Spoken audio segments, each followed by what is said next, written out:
Bueno, buenas tardes a todos. Ya, como ven, vamos por la segunda parte ya. Voy a pedir disculpas por una aclaración que me hicieron en el cartel. Sí, la pido públicamente. Es con P, psicología, los carteles están sin P y el psicólogo hizo su queja a donde debía. Así que lo vamos a corregir. En COVID vamos a tratar de no pronunciar las letras de esas. Sí, viste porque escupe. Bueno, le vamos a dar la palabra, los vamos a dejar que ellos se presenten y nos expliquen un poco cuál va a ser la conversación que vamos a tener con ellos. Vamos a intentar de esta manera ser un poquito más interactivos, porque desgraciadamente de la otra forma la doctora se enfermó el viernes de COVID y bueno, esto fue todo lo que pudimos hacer para poder continuar con la jornada del día de hoy. Muchísimas gracias a los dos por la prontitud, por la respuesta y por acercarse a nosotros. Lo que sí le prometemos es que, bueno, para el año que viene ya lo dejamos enganchado para trabajar. Bueno. Gracias. Bien, con todo gusto estamos participando de esta instancia. Ay, sí. Sí. ¿Me escuchan bien? Sí, tengo acá el micrófono. ¿Sí? ¿Sí? ¿Se escucha bien? Bueno. Bueno, primero que nada presentarnos. Al lado mío está Álvaro Moreno Montes de Oca, integrante del equipo que a continuación voy a decirles quiénes lo integran.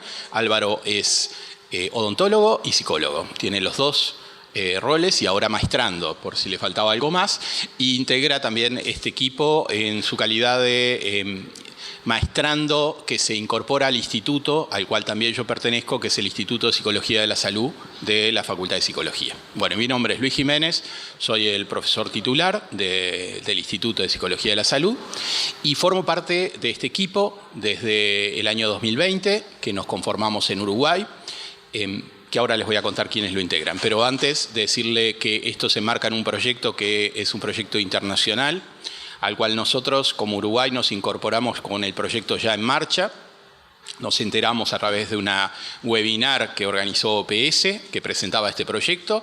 Vimos en esa instancia, en esa webinar, que fue del 19 de junio del 20, nos enteramos que existía este proyecto y nos enteramos que Uruguay todavía no estaba integrado.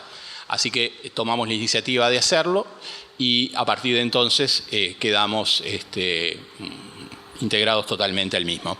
Es un proyecto que originalmente se llamaba, por su sigla, por una especie de acróstico en inglés, Héroes. A nadie le gusta hoy por hoy ese proyecto, a mí tampoco me gusta que se le llame Héroes, no porque no implica un reconocimiento hacia los trabajadores de la salud, sino justamente porque la idea de Héroes es contradictoria con lo que queremos ver, que son los impactos en la salud mental que ha tenido la pandemia en la salud de los trabajadores de la salud.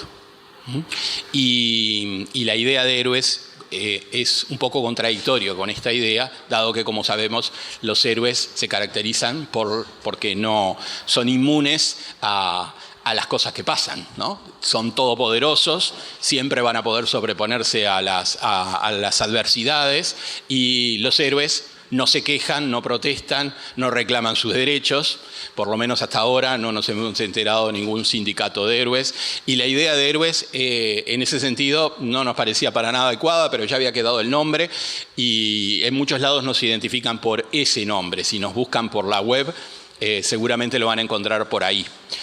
Preferimos llamarle un estudio que refiere al impacto de la pandemia de COVID-19 en la salud mental de los trabajadores de la salud.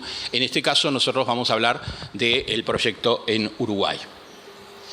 El equipo entonces es un equipo interdisciplinario integrado por docentes que pertenecemos a tres instituciones diferentes dentro de la Universidad de la República, las tres. Por un lado, como les decía, estábamos los docentes del Instituto de Psicología de la Salud, de la Facultad de Psicología. Acá estamos nosotros dos y se suma también Lorena Funcasta y Gustavo Moreno.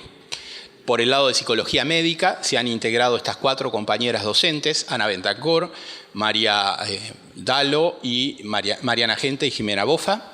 Y de la unidad de investigación de la Facultad de Enfermería está el profesor titular Fernando Bertelotto y Sebastián Gadea.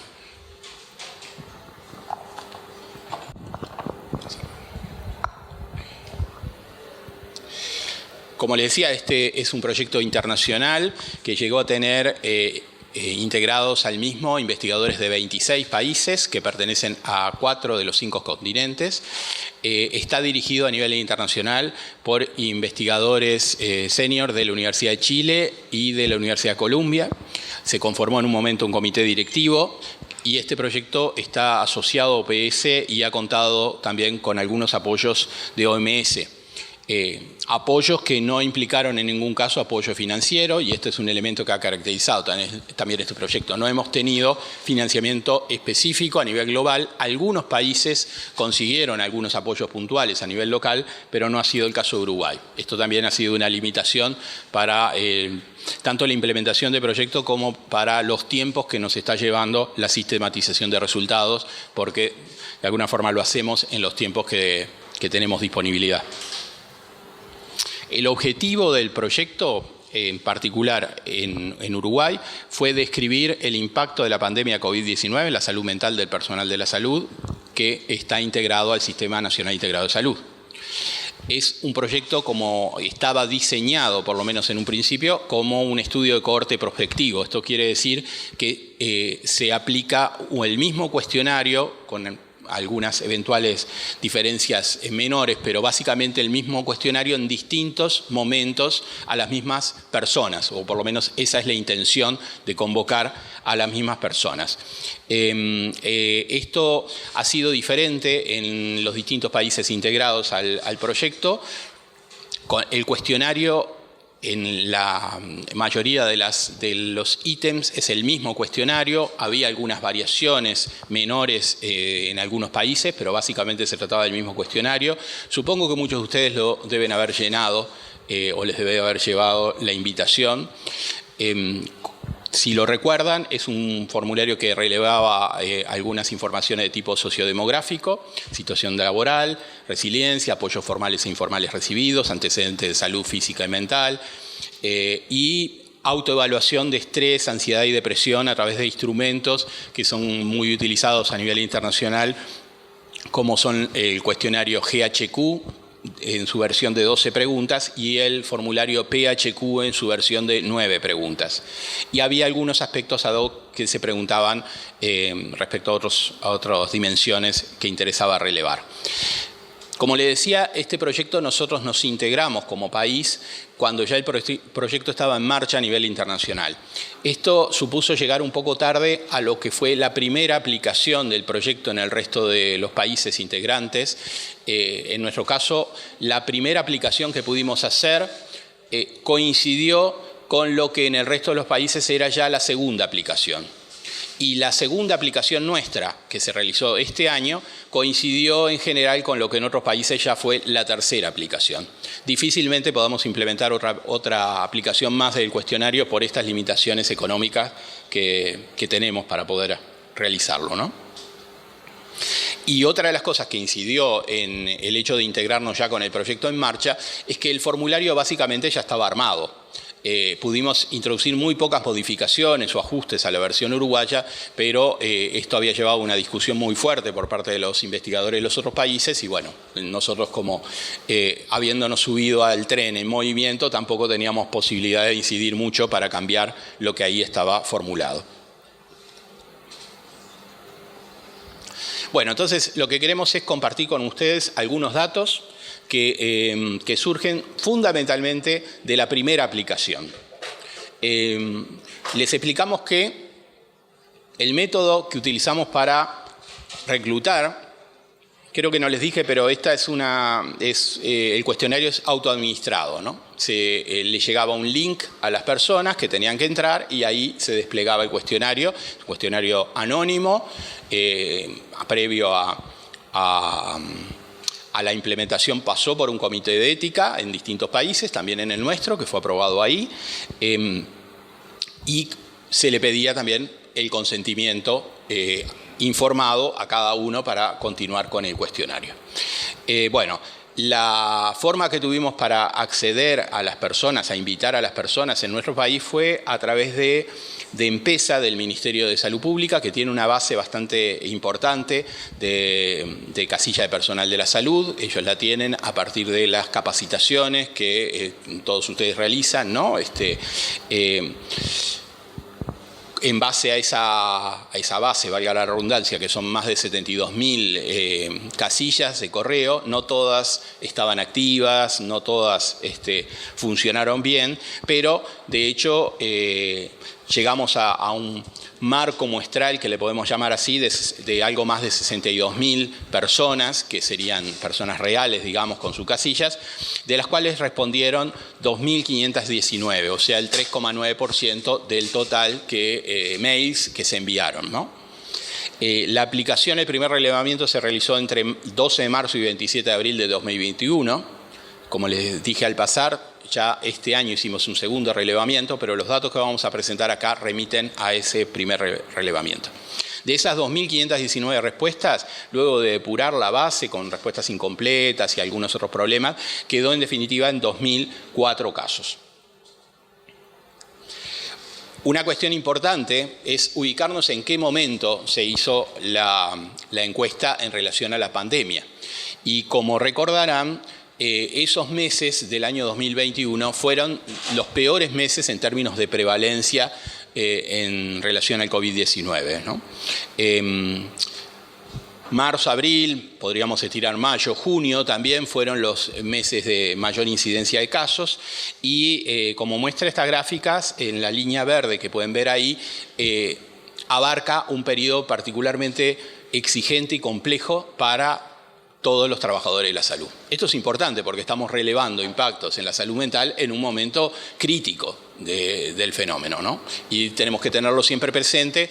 Es un aspecto que limita a veces la comparación lineal con las realidades de otros países porque los resultados que obtengamos también hay que contextualizarlos en el momento que se hace el relevamiento. En nuestro caso fue en un momento crítico. Tal vez si lo hubiéramos hecho en otro momento podrían haber alguna diferencia, eso no lo sabemos.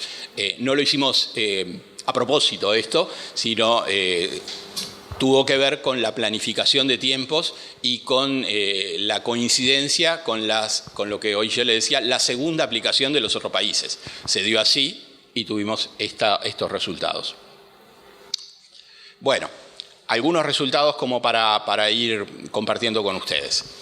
La mayoría de los que respondieron eran mujeres, 82 contra el 17,7%. Un porcentaje muy menor de quienes se identificaron con otro género, con una media de edad de 42 años y con un rango que iba de los 18 a los 72 años. La mayoría, que como ven, tenía estudios universitarios, seguido por estudio de posgrado y en tercer lugar, formación técnico-profesional, cuarto lugar, estudios secundarios como máximo nivel de estudios alcanzado. No lo dije explícitamente.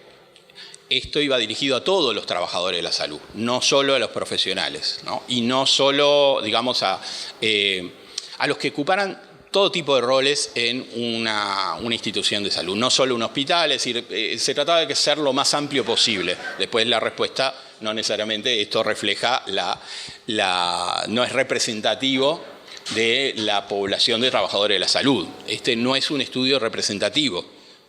Porque se invita a una base y respondieron el porcentaje que respondieron. No tenemos un control de la muestra como para decir que esa muestra representa a la totalidad. Eso es una limitación de este tipo de estudios, pero recuerden que el estudio originalmente, si bien acá lo estamos presentando datos como si fuera un estudio transversal, pero en realidad el estudio se pretendía ser un estudio longitudinal, o sea, estudiar la evolución y los cambios a lo largo del tiempo en las mismas personas, ¿no? De todas formas, hoy tenemos estos datos, es lo que podemos presentarle con esta limitación que todos tenemos que tener a la hora de entender los datos que emergen. El 65,8% de los que respondieron tenían como principal ocupación el sector privado y una tercera parte el sector público, como principal inserción laboral, ¿no? Esto del fenómeno del multiempleo, sabemos que muchos tienen ambas inserciones. En relación a la carga laboral, el 63,2% refirió que trabajó entre 5 y 6 días en la última semana y un 13,7% que trabajó los 7 días de la semana, en la última semana. Recibimos respuestas de todo el país, pero están la mayoría concentradas en algunos departamentos, básicamente Montevideo, que es el que de donde recibimos más respuestas, seguido por Canelones y Maldonado, ¿no? Entre los tres es donde está concentrada la mayor cantidad de respuestas, pero como ven, ha habido respuestas de todos los departamentos del país. Las 3/4 partes de los encuestados se desempeñan fundamentalmente en hospitales, como el principal centro de salud de inserción. En un 14% lo siguen centros de salud no hospitalarios, 6,7% en unidades externas y 4,4% en unidades administrativas. Los enfermeros fueron la mayoría de la muestra, un poco más de la 1/4 parte de la muestra, seguido por los médicos, 22%, y personal administrativo, un 14,6%, lo cual nos pareció bien interesante que hubiéramos logrado por lo menos un porcentaje interesante de administrativos que respondieron, ¿no? Porque la vocación desde el inicio era que no quedara restringido la convocatoria a médicos y enfermeros y enfermeras, en realidad deberíamos usar más el genérico femenino porque la mayoría son mujeres, también las médicas. La mayoría de los estudios que hay tiende a focalizarse en el personal de medicina y de enfermería. Entonces, este era un estudio que pretendía ir más allá, tomar también a estos otros. Entonces, si bien es minoría de todos los que respondieron, nos parece bien valioso haberlo conseguido. Bueno, algunos resultados. En relación a los miedos y las preocupaciones. Acá tenemos casi la mitad que dice que en aquel momento le preocupaba mucho o muchísimo contagiarse por COVID. Y la preocupación se eleva al 80% cuando la preocupación es la eventualidad de contagiar seres queridos.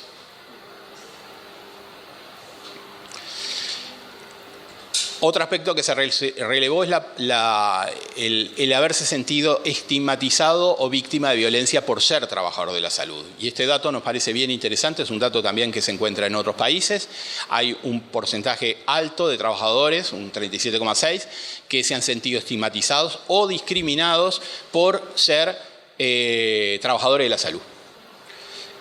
Un 15,9% informa haber vivido situaciones de violencia por ser trabajador de la salud.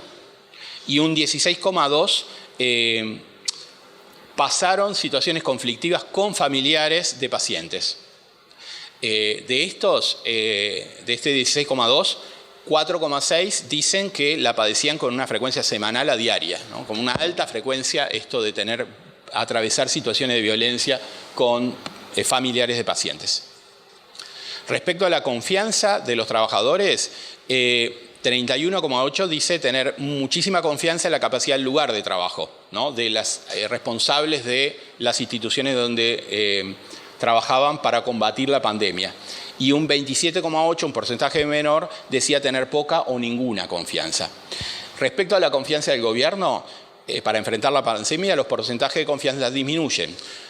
Un 30,8% afirma confiar muchísimo y un 34,9% dice no confiar nada o poco en la capacidad del gobierno para responder. Entremos a puntos más claves de lo que queríamos indagar, que era cómo la pandemia, y podríamos decir en sentido más amplio, la emergencia sanitaria, estaba afectando en la salud mental de los trabajadores de la salud. Y para esto tenemos un primer conjunto de datos que emergen de la respuesta a una serie de ítems que están en el cuestionario GHQ-12. Y ahí tenemos que el 64,2% informó incremento de sensaciones de agobio y tensión. 57,9% disminución del disfrute cotidiano, 46,8% afectación del sueño, 39,4% que siente pérdida de concentración en las tareas que realiza, 39% sentirse poco feliz o deprimido. Y bueno, y de porcentajes menores pero importantes destacamos un 26,1% que se autopercibe con menor capacidad para superar las dificultades, 20,9% que se percibe menos capaz para enfrentar problemas.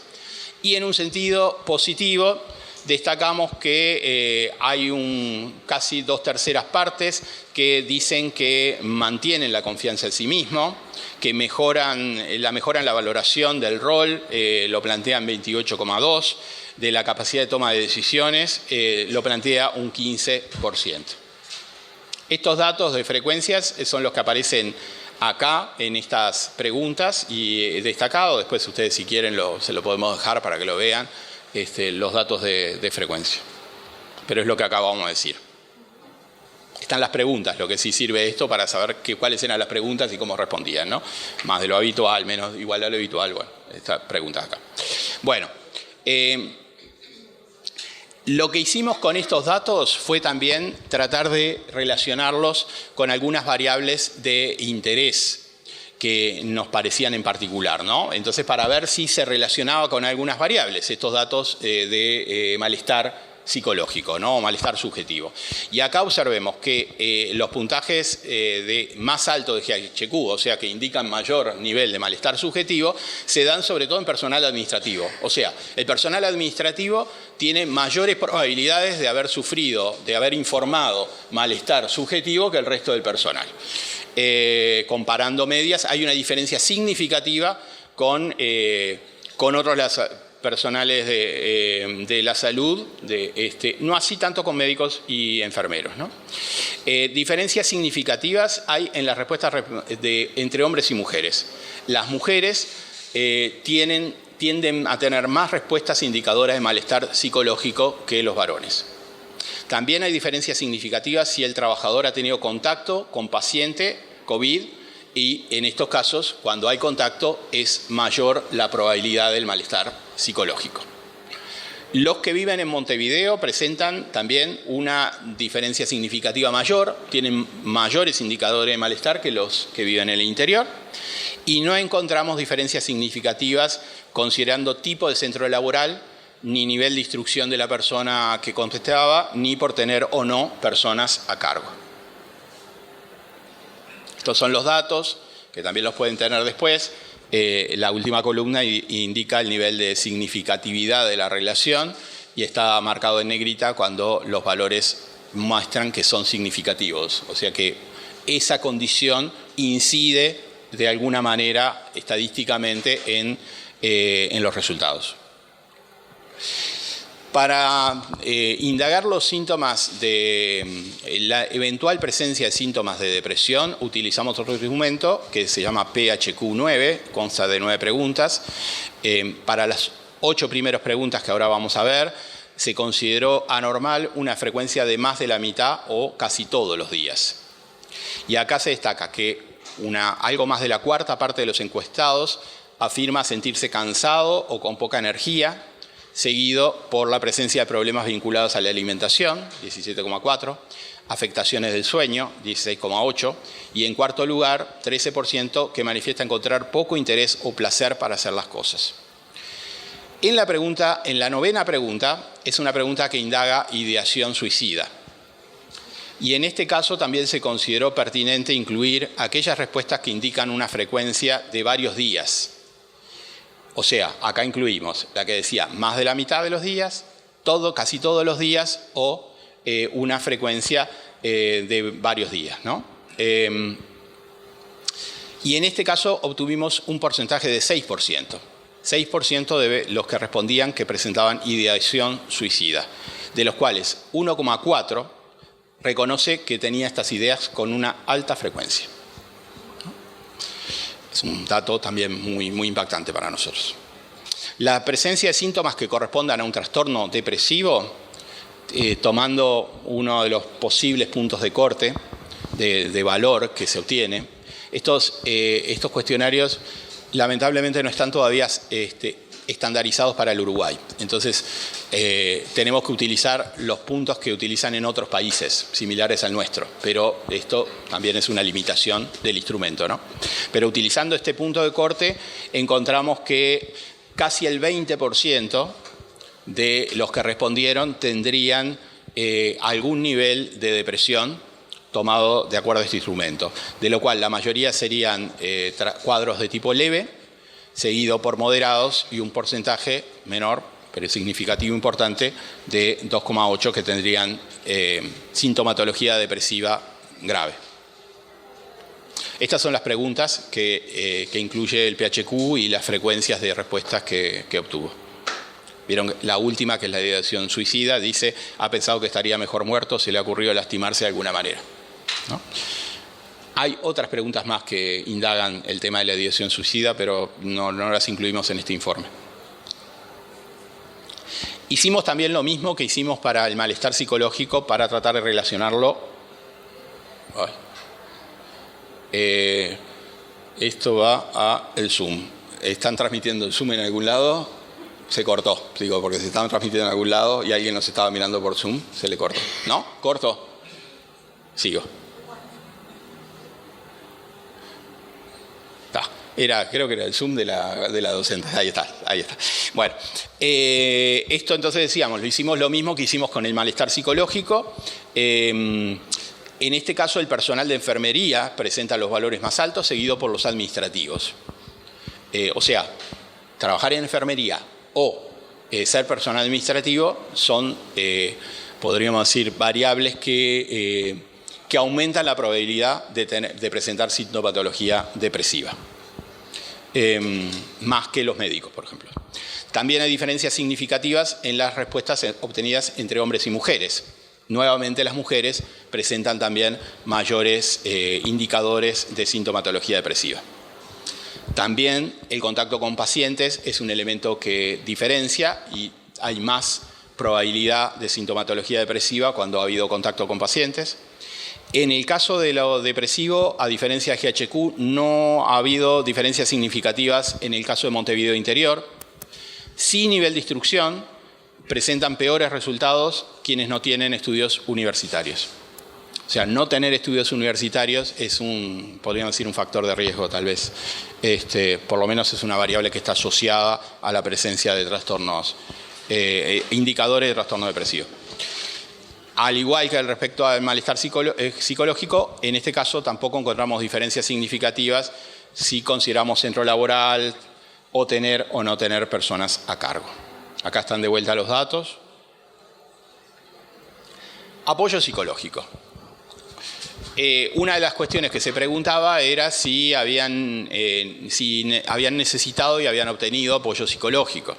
El dato que más destacamos en este aspecto es que es la pregunta que menos respuestas obtuvimos, ¿no? Nos llamó la atención, porque prácticamente en los otros el nivel de no respuesta es muy bajo, pero en este caso se eleva al casi el 78% que no responde esta pregunta, ¿no? Lo cual nos deja interrogantes abiertas, ¿no?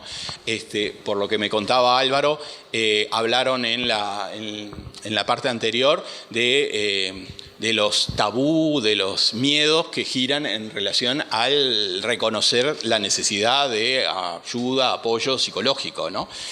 Tal vez podamos pensar que, más allá de que se aseguraba la confidencialidad de la información, no les resultaba fácil a los que respondían decir si necesitaban o no apoyo. De los que dijeron que necesitaban ayuda, hubo una amplia mayoría que dice que la recibió, con un porcentaje que se divide entre los que fue presencial y los que fue a distancia. Si lo comparamos con otros países y teniendo en cuenta también estos cuidados que tenemos que tener, porque las muestras son distintas, casi en ningún país se hizo una muestra representativa. Tengo entendido que solo en Japón se logró hacer una muestra representativa de los trabajadores. En el resto se hicieron cosas similares o incluso con más dificultades que la nuestra, porque en algunos lados se hacía a través de las redes sociales, por ejemplo, se convocaba a llenar, ¿no? En el nuestro por lo menos teníamos una base del Ministerio. Creo que no lo aclaré, pero vale aclarar que el Ministerio no intervino más allá de este apoyo. Los datos, después, todo lo que vino después corrió por cuenta de la universidad. Lo único que hizo el Ministerio fue enviar la invitación a través de su base de mails, ¿no? Y quedó ahí. Bueno, entonces hay que tener cuidado esto de comparar con distintos países, porque también la aplicación se hizo en momentos distintos de la pandemia, tienen características distintas, entonces no hay que ser lineales. Pero de todas formas llama la atención que coincidimos en el impacto, en el malestar subjetivo. Hay datos que son llamativamente coincidentes en cuanto a en qué áreas se manifiestan fundamentalmente los malestares y el sufrimiento asociado a la emergencia sanitaria.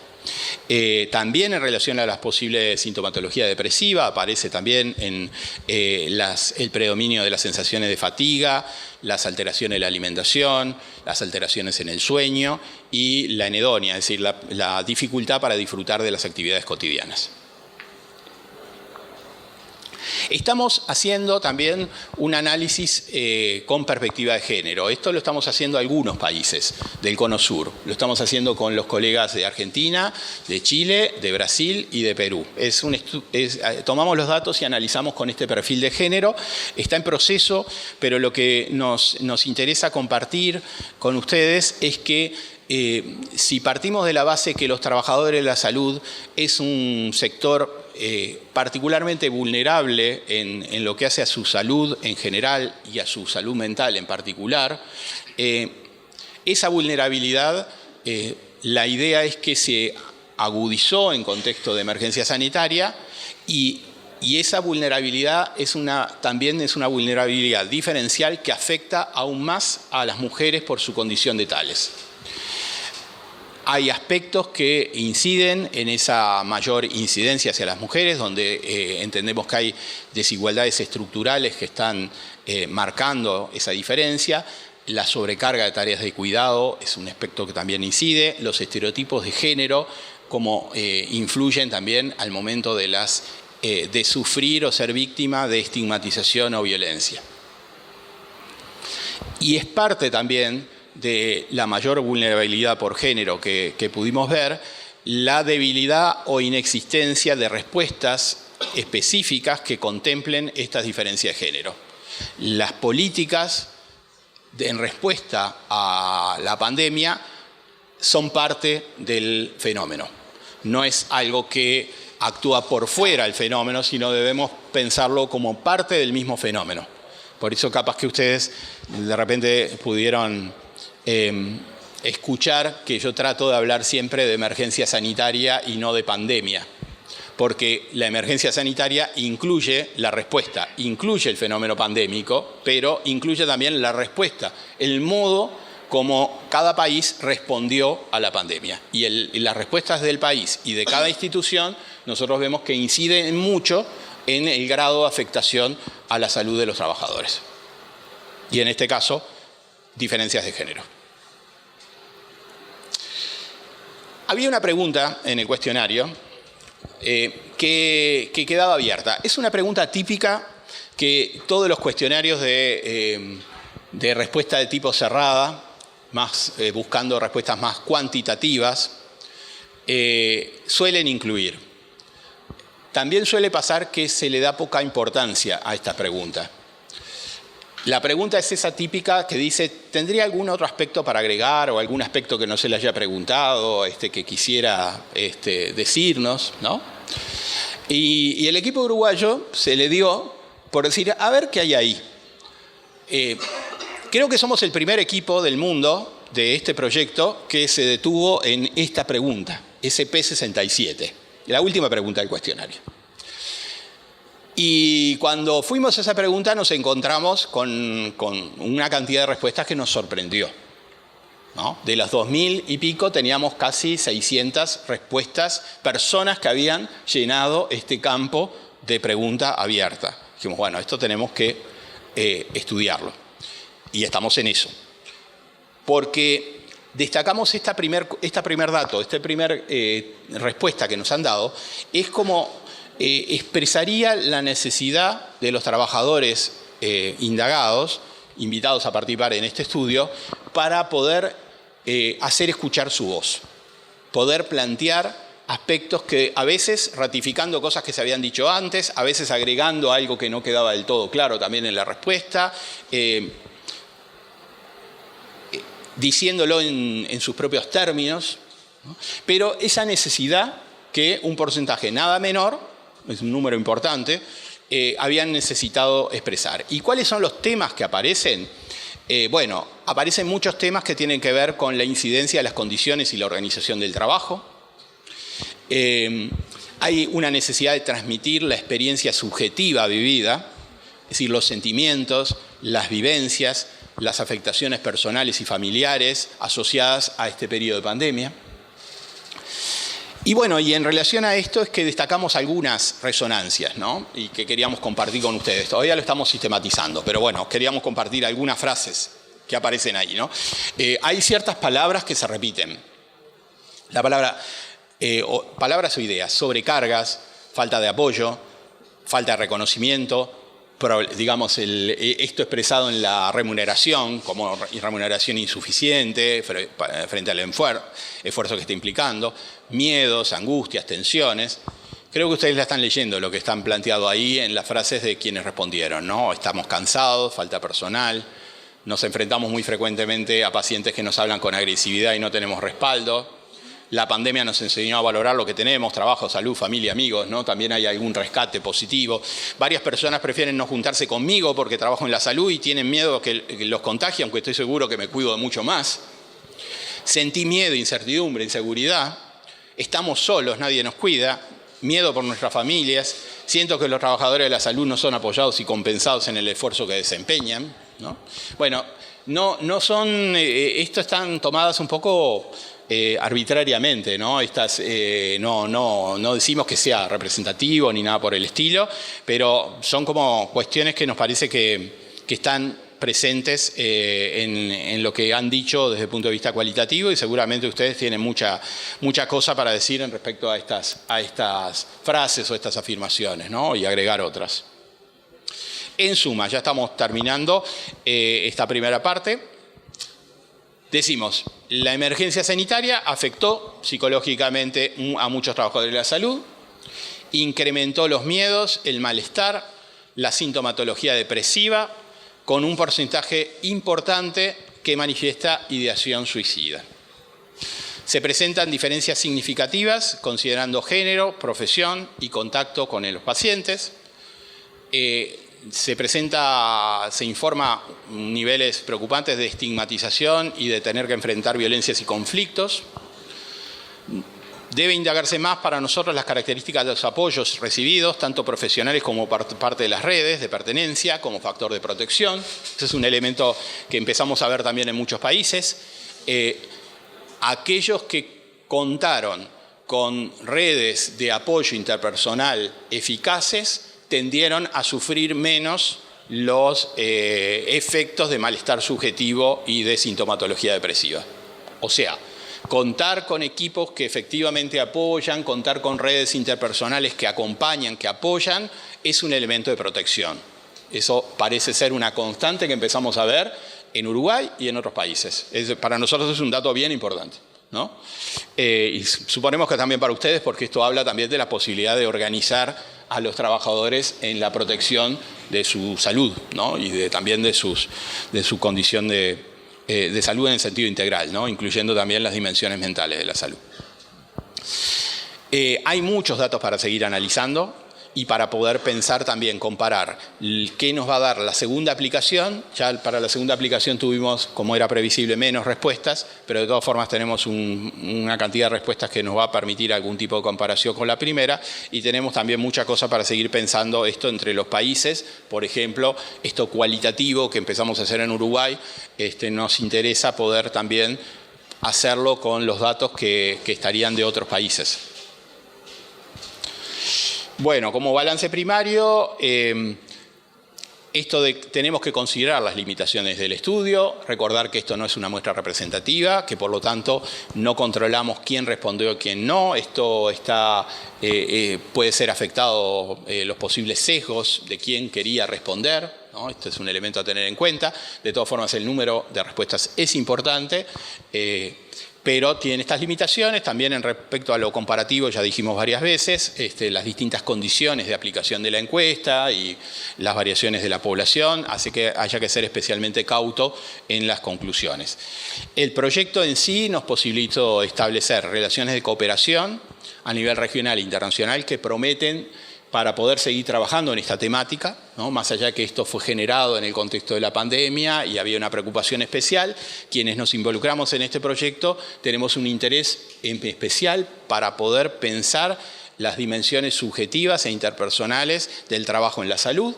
Y esto es una posibilidad que nos dio de poder conectarnos con colegas de países muy variados, con mucha trayectoria en la temática, con los cuales podemos seguir trabajando. La propia conformación de un equipo interdisciplinario, este equipo no existía previo a este proyecto, incluso teníamos pendientes de mucho tiempo atrás poder relacionarnos desde el Instituto de Psicología de la Salud con el Departamento de Psicología Médica de Facultad de Medicina, y de hecho siempre lo dejábamos pendientes. Esto nos obligó a empezar a trabajar juntos y es una buena cosa para nosotros empezar a romper compartimentos estancos que caracterizan la formación y la práctica universitaria, lamentablemente. Y el último objetivo los implica especialmente ustedes, porque desde el principio nos planteamos la importancia de construir alianzas con actores sociales y que esto no sea simplemente un conjunto de datos que quedan guardados o publicados, sino que realmente sean insumos para el desarrollo de políticas específicas. En este campo en particular nos parece que realmente hay muchísimo para avanzar, y en particular con los sindicatos nos resultan actores claves para poder tomar esta información, esto que tenemos ahora y lo que podemos generar en el futuro, para que puedan ser insumos que puedan manejar en sus propias luchas, en sus propios reclamos, porque son campos que hoy escuchaba, llegué al final del anterior, donde la generación de información, de datos realmente que puedan ser validados, es un elemento importante para poder respaldar con estudios lo que puedan ser reclamos de mejoras de las condiciones y la organización del trabajo. Bueno, y ahora te lo dejo a vos, Álvaro. Se nos ocurrieron 3 preguntas para favorecer un intercambio que pensábamos que íbamos a tener más rato. Sinceramente, pensamos que íbamos a tener un rato más. Y queríamos invitarlos a pensar en relación a estas 3 preguntas, ¿no? Tenemos 10 minutos, pero bueno, por lo menos se las planteamos.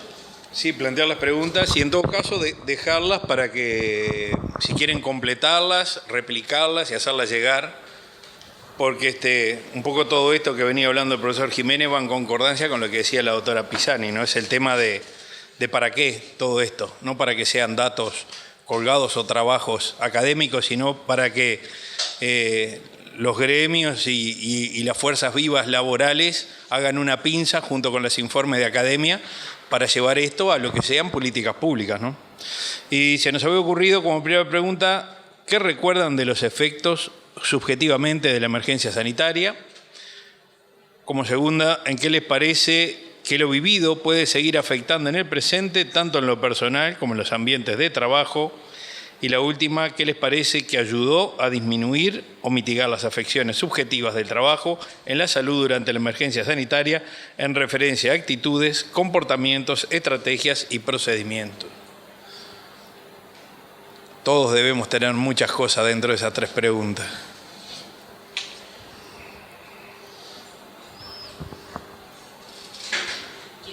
¿Te las dejo? No, te las dejo y después tú se las escañás, si querés. Como prefieren, porque nosotros pensamos que capaz que nos quedaba más rato y vamos a abrir un espacio de intercambio, ¿no? En realidad quedan 10 minutos, no sé cómo, en los tiempos que estaban previstos. Bueno. Me parece que a la gente le interesa capaz de empezar algo. Sí, por eso. Digo, estamos abiertos a lo que ustedes quieran disponer.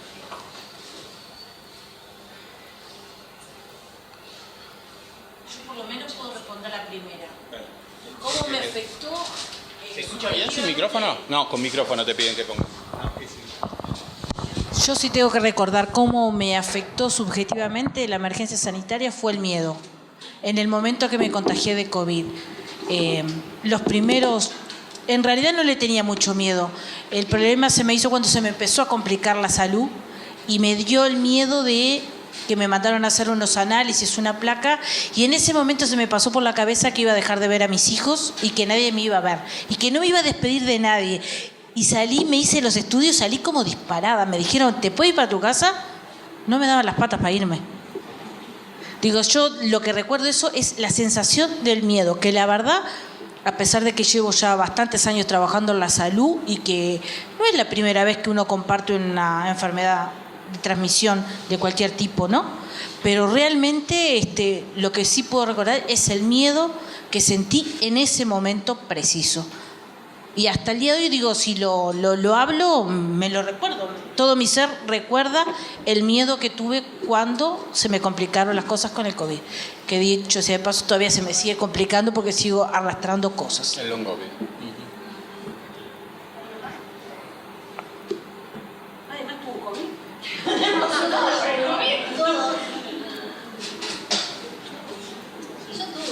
Cuando tuve COVID, digo, lo que más sentí, no me gusta agarrar el micrófono. Si no ¿Cómo se se escucha. dice? La cuestión es que lo que te da miedo más que nada es la familia. O un vecino, un compañero, el que tengas al lado. Creo que te da miedo, yo por lo menos pasé más miedo a eso que tener yo el COVID, porque lo único que tuve fue una faringitis. Digo, no sentía nada, no me dolía nada, pero sí el miedo de infectar al otro, contagiar, enfermarlo y todavía que se muriera el otro por culpa tuya, que vos lo habías agarrado. Creo que eso fue lo peor que sentí yo en la pandemia. Y hoy algo que hablaba la doctora Pisani es la obturación de la palabra, cuando se cierra el comedor, cuando se cierra el lugar donde uno se cambia. El usuario de la salud no entiende que ellos tienen ventanas hacia afuera, pero el que trabaja en la salud vive en el corazón del edificio, no ve luz natural. El momento que tiene contacto humano con algo fuera de la angustia es con sus pares que entienden. La familia puede entendernos, pero no viven eso. Nuestros pares sí. Cuando se cierran esos lugares de contacto entre nosotros, es cuando empiezan estos miedos de la soledad.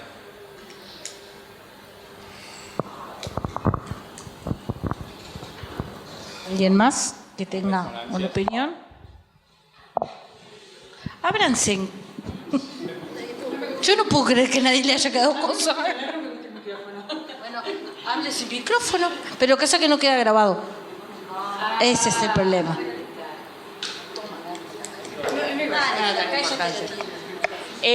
Bueno, sobre la última pregunta, me las puedo saltear como yo quiera, ¿verdad? Sí.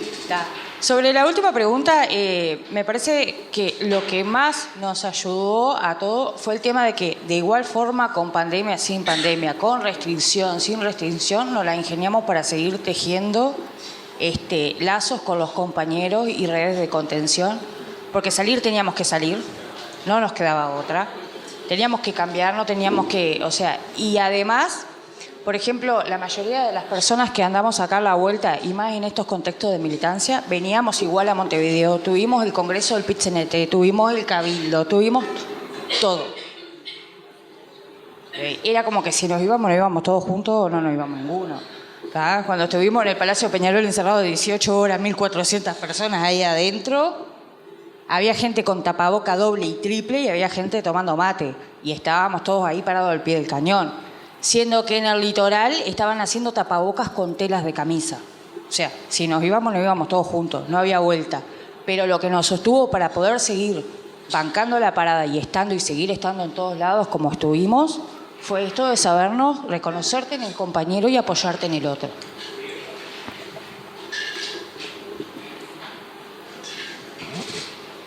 ¿Nadie más? A mí me parece importante destacar el manejo de la información que se tuvo. Y como yo personalmente me sentí como la libertad, que me coartaron la libertad de expresión primero con el tapaboca, pero también coartaron, me parece que lo que nos llegaba de información era como muy digitado. O sea, tenés que saber esto, las personas tienen que conocer determinadas cosas, no todo. Y me parece que eso nos dividió mucho a todos y considero que sigue pasando hoy en día que esa brecha de información o esa desinformación que está implícito también en la comunicación personal con los pares, porque también nos separaron, Me parece que eso nos impactó en forma negativa y va a seguir.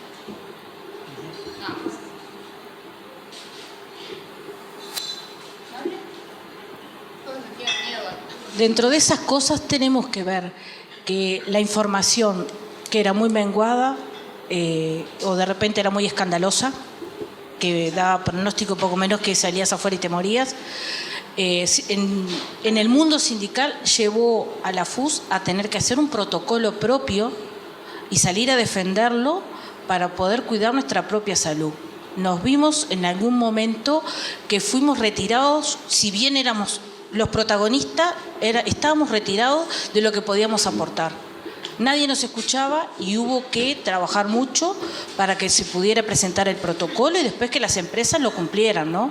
Llegamos al punto de que la gente realmente no tenía ni un L95 para trabajar y obligaban a la gente a entrar a las habitaciones sin protección. Entonces, ahora cuando dice esto, ¿qué les parece lo vivido? ¿Puede seguir impactando en el presente? Claro que sí. ¿Cómo lo va a impactar cuando vos trabajás en un lugar que nadie te cuidó? Que para cuidarnos nosotros mismos tuvimos que salir en la misma pelea que para un consejo salario, por nuestra propia vida. No se reconocía nuestra experiencia, no se reconocía lo que nosotros podíamos llegar a aportar, que somos quien vivimos.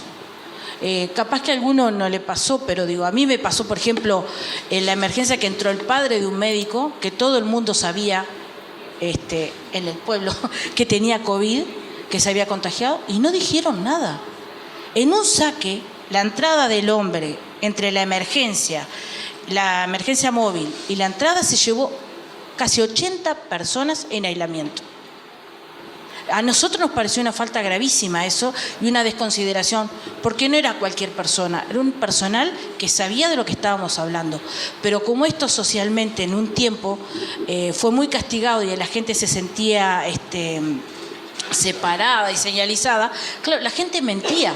Realmente, como miente al día de hoy, la gente hoy hay rebrotes de COVID y ¿quién sabe? Nadie. Nuevamente manda un comité de infecciones del Ministerio de Salud Pública a decir que en un lugar donde haya 3 casos hay un brote. Nosotros en un momento en el bloque donde yo trabajo tuvimos 12 casos, pero nunca fue un brote. Y hoy por hoy, ¿cuántos de nuestros compañeros están cursando una gripe, capaz que un COVID mucho más leve, por las vacunas o por su propio sistema de defensa, y no sabe que está padeciendo COVID? Porque a nadie le interesa, porque ya no te hacen más exudado, ya no te hacen PCR, ya no te hacen nada. Ya está, tenés que sobrevivir. Y si no sobrevivís, bueno, no sé. A ver cómo te da la vida para seguir pasando. Entonces digo, yo creo que seguimos en una desprotección, seguimos sin ser cuidados y seguimos siendo ignorados en los aportes que nosotros podemos hacer para cuidarnos nuestra propia salud. Entonces tenemos una cantidad de decretos que dicen que trabajemos para nosotros, pero después lo difícil que se hace poder cumplirlo y que a su vez que los propios compañeros lo cumplan, ¿no? No es solamente un problema de las empresas, también somos nosotros mismos que no cumplimos con las herramientas que nosotros tenemos. Y ese creo que es un debe que debemos mejorar de alguna manera.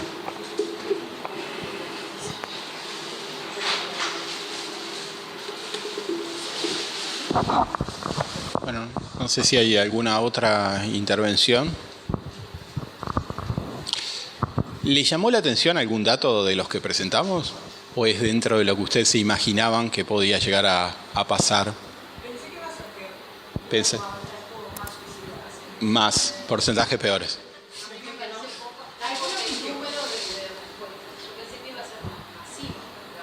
Sí.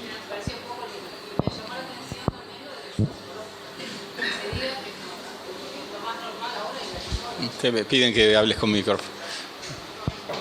Era eso. Bueno, en términos comparativos, Uruguay se destacó por la cantidad de respuestas en este estudio, porque para la población nuestra estábamos casi en el mismo número de respuestas que países que nos superan en varias veces nuestra población, ¿no? O sea, entiendo desde qué lugar ustedes plantean que hubieran esperado otro tipo de respuesta.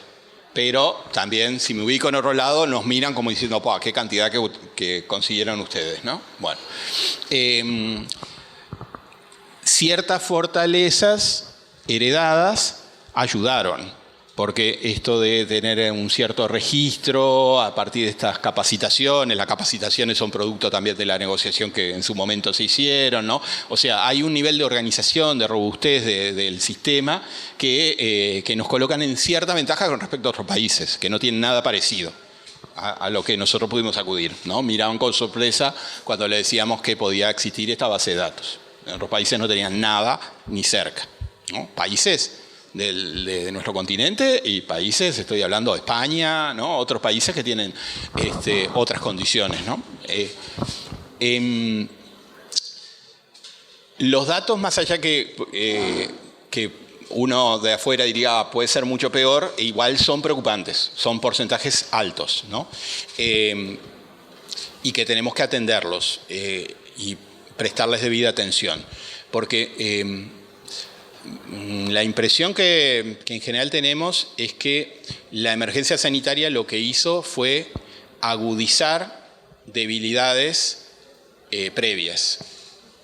También podemos decir que sacó lo mejor, ¿no? O sea que en algún sentido también las fortalezas ayudaron, ¿no? Tomo, por ejemplo, esto que decían de los lazos, la organización, ¿no? como un elemento que se comprueba que no es solo una cuestión de impresión, sino realmente los datos muestran que aquellos que tienen más vinculaciones y redes están más protegidos que los que están solitos, aislados. Entonces, y la organización también es los sindicatos. No es solo, pero los sindicatos también. Implican redes de apoyo, de colaboración, de acompañamiento, ¿no? Y bueno, y esto es un elemento que protege la salud y en particular la salud mental. Un dato. Después, en relación a otro punto que ustedes decían, a esto de hacerse escuchar, ¿no? Ese era un punto que aparece mucho en lo cualitativo. Esta idea de no fuimos escuchados. De formas distintas. Nuestro saber no fue tenido en cuenta. Y esto tiene doble problema. Por un lado, cuando no nos reconocen nuestro saber, a nadie le gusta que no le reconozcan su saber y que venga alguien de afuera a imponer cosas que a veces eran imposibles de aplicar porque partían del desconocimiento de la tarea concreta, ¿no? Entonces, bueno, ahí ya es un problema. Pero también hay una cuestión que hace al reconocimiento en la tarea, que es parte de la satisfacción en el trabajo. El sentir que uno es valorado y que lo que uno sabe aporta, construye también en situaciones críticas. El no haberlo contemplado es un problema y además afecta la calidad de la respuesta. Porque la respuesta va a ser siempre superior en la medida que se integren los saberes que hay en relación a ese problema.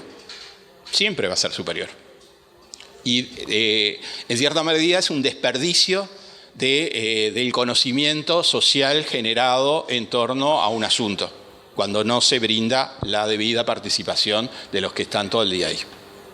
O sea que esto debería ser un aprendizaje a futuro por si alguna vez nos toca otra situación similar de que no debería tratar de construir las respuestas de arriba hacia abajo, sino también debería generarse mecanismos para que los que están en territorio puedan aportar y ajustar las medidas a las realidades locales, porque el fenómeno también se presenta de modo distinto, más allá que era un problema global que afectaba a todo el mundo, no se presenta de la misma manera en un lugar que en otro. Lo último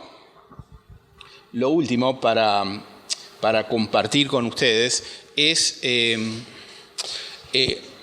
la necesidad que entendemos nosotros de trabajar más esta cuestión de lo subjetivo involucrado en el trabajo en la salud, ¿no? Ahora está cada vez más de moda hablar de la salud mental. Desde el gobierno se plantea esto de hacer de la salud mental una prioridad, ¿no? Y el tema de salud mental está como muy frecuentemente planteado en los medios. Paradojalmente, cuando se habla de salud mental, en general se está hablando de enfermedad mental. y a veces la referencia es rápida, es hacia los casos más graves de patología mental. Y se habla poco en términos de prevención, promoción y de esos niveles de malestar que tal vez no se expresen como el gran trastorno severo y persistente, pero que sí implican niveles de sufrimiento importantes.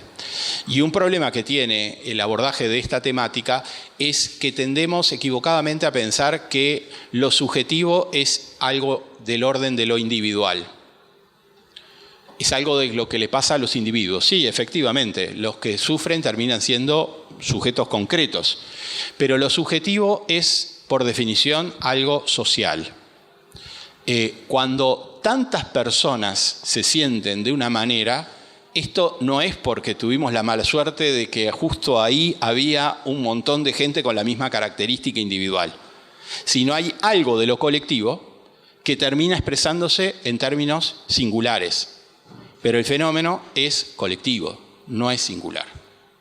No es que la gente que se dedica a trabajar en la salud tenga una especial vulnerabilidad que los haya hecho trabajar en la salud, ¿no? No es eso, sino que hay en el trabajo, en la salud, paradojalmente, procesos y características del trabajo que afectan la salud de los trabajadores, que hacen que muchas veces el trabajo en la salud termine siendo un trabajo paradojalmente insalubre. Y es en relación a esas condiciones sociales, colectivas, que a nosotros nos interesa aportar especialmente. Por supuesto hay que generar mecanismos para que aquellas personas que tengan problemáticas y que requieran apoyo puedan recurrir a ellos. Y los que hay hoy son claramente insuficientes.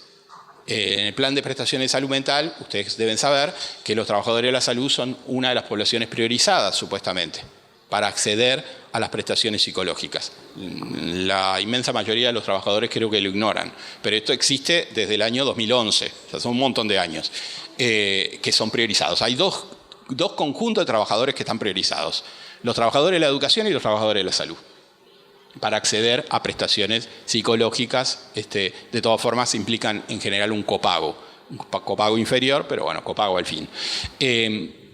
O sea, hubo un reconocimiento en su momento por parte del Estado de que era una población especialmente vulnerable. Ahora, con eso no alcanza. Es necesario generar más mecanismos para acceder a la atención, pero sobre todo lo que tenemos que pensar es cómo hacemos para evitar o prevenir que los malestares se produzcan. Desde una perspectiva preventiva y promocional, no deberíamos seguir apostando a generar solo mecanismos de respuesta, que son necesarios, pero no es lo que debería ser el centro, sino tratar de estudiar qué de las condiciones de trabajo en la salud hace que sea más factible que los trabajadores padezcan problemas de distinto tipo. Y es en torno a esa cuestión que nosotros desde la universidad nos interesa poder trabajar con ustedes, poder avanzar en esto. Hoy decía, bien, esto te va a costar que venir hoy, que tengan que venir a otra instancia. Es un costo asumido desde el principio porque era parte de la idea, era un debe que nosotros teníamos, poder generar desde el principio en realidad nos vinculamos con la FUS, enviamos cuando este proyecto estaba todavía armándose, enviamos comunicaciones a la directiva de la FUS, nunca terminamos de concretar una reunión para poder comentarlo, pero era nuestro interés desde el principio poder informar en qué estábamos, cuál era la idea, y sigue siéndolo poder de aquí en más avanzar, porque más allá de que la emergencia sanitaria ya terminó, todos los estudios que había de antecedentes de fenómenos similares mostraban que los impactos psicológicos de este tipo de acontecimientos no suelen verse en el mismo momento donde ocurren. La experiencia muestra que los impactos suelen expresarse tiempo después. En el momento donde la epidemia es más grave, como que la energía de todo el mundo está puesta en enfrentarla y posterga los impactos subjetivos para más adelante. Es como un mecanismo defensivo que tenemos los seres humanos, ¿no? En medio de la batalla la inmensa mayoría de los soldados no tienen un trauma de guerra.